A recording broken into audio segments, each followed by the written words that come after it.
Aidan was a 12-year-old boy who loved history more than anything else in the world. While other children played games and watched cartoons, he spent hours reading about ancient kingdoms, lost civilizations, and forgotten inventions. His room was filled with dusty books, maps, and old objects he collected from flea markets. But the most precious thing he owned was a pocket watch belonging to his great-grandfather, a man who mysteriously vanished many decades ago. No one ever discovered what happened to him.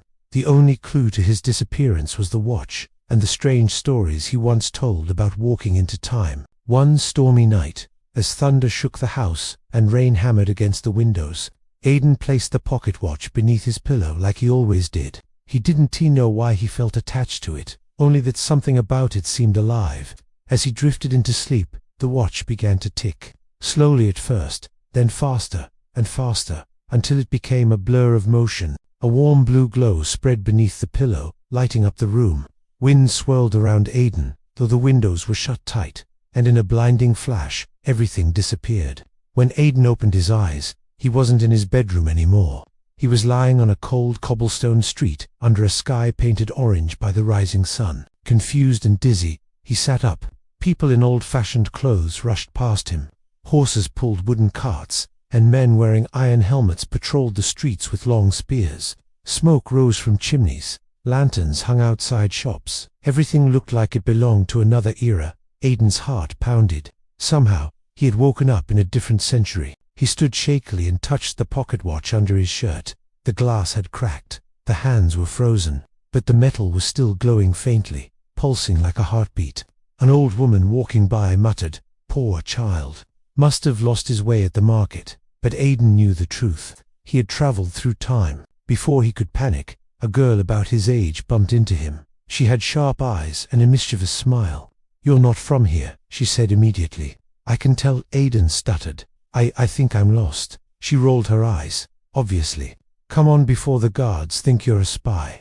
"I'm Lyra." With no better option, Aidan followed her into a narrow alley. On a wooden wall, he saw a poster showing a man holding a watch. The title beneath it read, "The Time Thief Returns." Aidan felt a chill. "Who is that?" Lyra looked shocked. "You don't know? He's a legend. A man who stole a watch that could move through time. He vanished 100 years ago. People say he'll return one day." Aidan swallowed hard, then slowly opened his hand to reveal the pocket watch. Lyra gasped and covered her mouth. "That's it. That's the Time Thief's watch." Aidan's head spun. His great-grandfather had been here. He wasn't a myth. He wasn't lost. He had traveled through time just like Aidan. Lyra grabbed his wrist. "We can't stay here. If the king finds out you have that watch, you'll be hunted." She led him through twisting streets until they reached a hidden underground library filled with candles, scrolls, and ancient books. Dust sparkled in the dim light. Lyra unrolled a fragile scroll from a locked chest. "It says the watch doesn't choose time. It chooses a hero. Someone meant to fix something broken in the past." Aidan shook his head. "I'm not a hero." Lyra smiled softly. "Maybe not yet, but you were chosen." Before he could answer, a horn blasted outside, echoing through the library.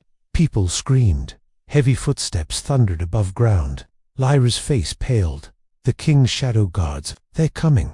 Aidan's breath caught. "For us." Lyra nodded.